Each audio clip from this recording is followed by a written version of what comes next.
I'm Simon Foale. I spent 26 years in the Royal Navy, mainly in the Fleet Air Arm as an observer and seeking helicopters before I left in 2003, and I now work for an agency of the Ministry of Defence, the Defence Science and Technology Laboratory. I've got about 70 people that are working for me, and we're making a real difference, I believe, at the front line for our troops. I've always been involved in service, whether that's been in the military or in the community, and I guess a lot of that's to do with what I saw my parents doing, how involved they were in the community and the voluntary work that they did, and I want to give something back. I want to use the skills that I've acquired and give back to St George's. I've tried to get as involved as I possibly can with the community because there's a number of things that for me as a resident are really important. So I regularly have attended the police panels. I've set up my own neighbourhood watch, which I think is the lowest and most fundamental means of us acting in a democratic way. I got the police and crime commissioner along to the police panel so that he could speak to the local community. I've also, because I know how out of touch sometimes residents can feel from what's going on in the community, particularly from the councils, I've set up an email list so that I can make sure people are aware of what's happening in the community, whether it be police panels, whether it be crimes that's occurring or may occur, whether it be road closures, anything that will affect people in a non-political way. But I also know how important it is to make sure we keep our community the way that we want to see it and not to have inappropriate development. So I've been campaigning with Ben Ruddock and the Surrey Environmental Guardians against the Red Hill Road incinerator, and I'm delighted that that application was finally turned down after a lot of hard work by a large number of people. I think my time in the military has really allowed me to develop some key skills, and it's whether I'm talking to an admiral or an ambassador, or whether I'm talking to my sailors and leading and directing them, or my peers and working in the community. And when I left the Navy, that was the first opportunity I had to get into local politics, and I worked really hard in my community in Surrey Heath, and in 2007 I was really delighted to be elected as a councillor in Surrey Heath, and that allowed me to be really active within the community, but also to make a difference on the council. And I gained a huge amount of experience there, running a number of really important committees and also being right in the heart of key decisions that we're making as a council. As a resident, there are a number of things that I would love to achieve within St George's Hill.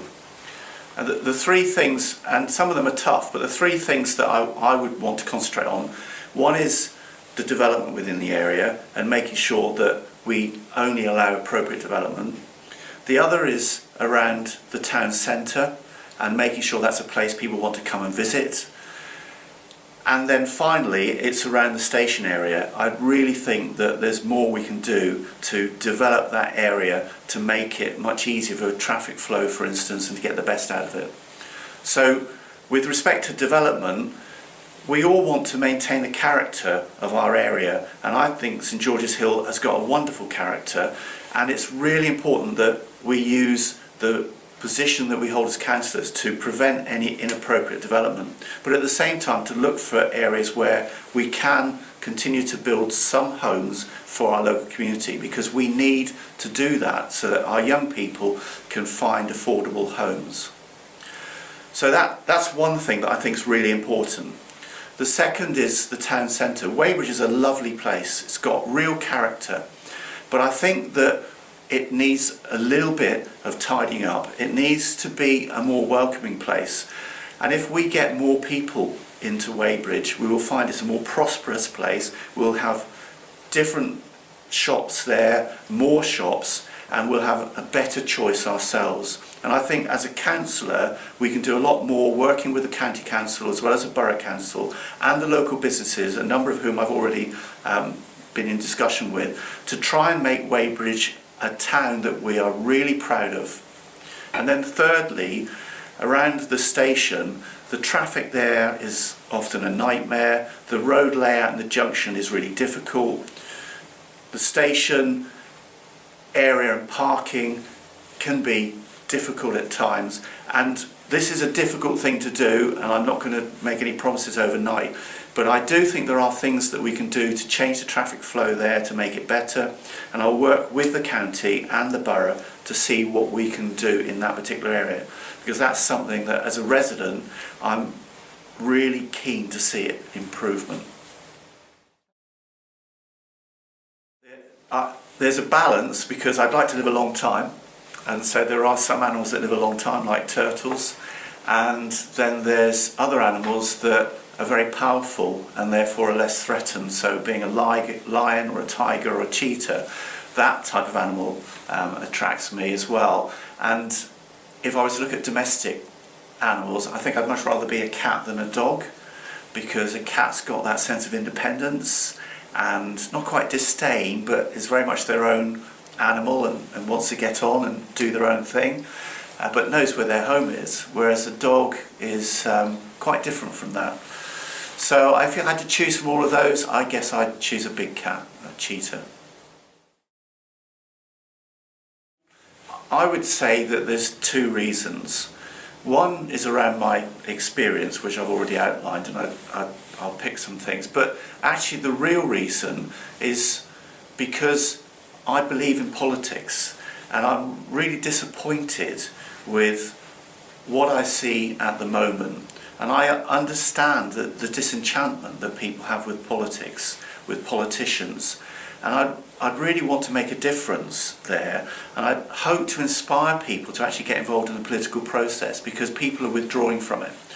And so I hope that I can bring a form of honesty, a form of dialogue with voters, and try and encourage them to get involved, as well as the experience that I have, both as a previous councillor, both my life experience, which I think is really important to anyone in politics, and also the knowledge I've got within the local community in which I sit at the moment. So those are the two key reasons that I believe that I would knock on the door and ask people to vote for me.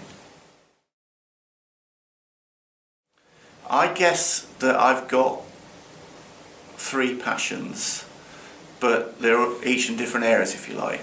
So when it comes to my work and what I'm doing, leadership is really important to me. And so I have a passion within my organisation, but any organisation I've been in, to try and get the best out of people and to try and develop leadership within that organisation. And that actually isn't just true where I'm working, but it's true in the local community as well. So to try and get the best out of people through leadership and developing leadership.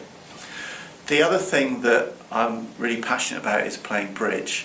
It appeals to me, I guess intellectually, but also it's much more than that, because when you're sitting at a bridge table, you're picking up all sorts of vibes, if you like, and so it's much more than working out a puzzle. You're actually playing against these opponents, and that's true almost of any game. You're actually playing against the person, not just the cards you see in front of you, or if it's chess pieces, the chess pieces. And the other thing that I'm really passionate about is sport.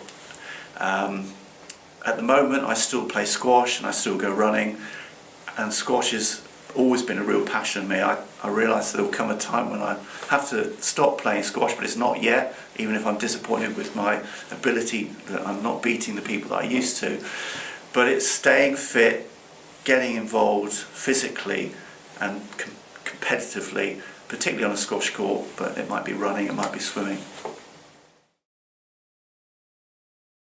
I would love to see in local politics the electorate turning out. I would love to see them believing that their vote was making a real difference.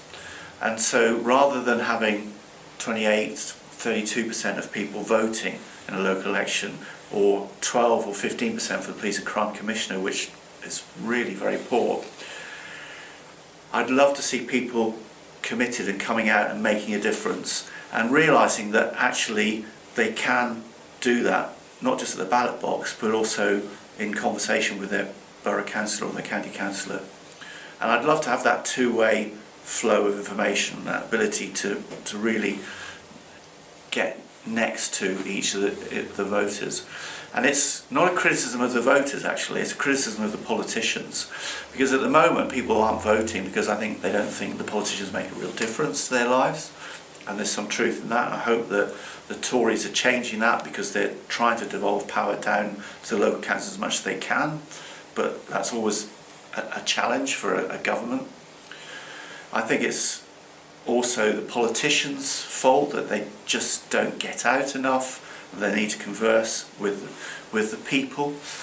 And I also think that we don't engage with people at school enough to make people aware, as they're going through the education system, how important democracy is and what sacrifices people have made in this country and in other countries for democracy. And you only have to look at, if you like, the Ukraine, look at the queues in South Africa when apartheid was abolished and how important voting and democracy was to them, and they hadn't had it for all those years, to realise how powerful and important democracy is.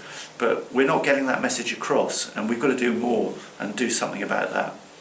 And of course, that's the bright future. The not bright future is that people would come out less and less to vote. And the danger of that is you'd see what happened in Liverpool with a militant tendency, where less and less people were active in the Labour Party, and that meant that a small core of people could effectively take over the Labour Party because no one else was interested. And in doing that, they then took over the city council effectively because they had the power, they selected their people. And then you got this absurd situation where militant tendency was making incredible decisions within a council, within a city council, and effectively making it bankrupt for their own absurd notions and ideas. Now, as a Conservative, I believe that we represent people and we're trying to get the best for them in the local community for some principles that we deeply believe in, but we're there for the people. It's to set the people free, to allow them to govern. And so that danger always exists. If less and less people are voting, less and less people are getting involved, and they are, that you'll get extremists taking over. So those are two possible futures, and I hope that the politicians will see the need for the bright future and that we've got to engage more. You have to do one of two things. You either have to get a postal vote and make sure that you use it before the election, or you need to turn up on the day and get down to the ballot box and put your cross in the right place.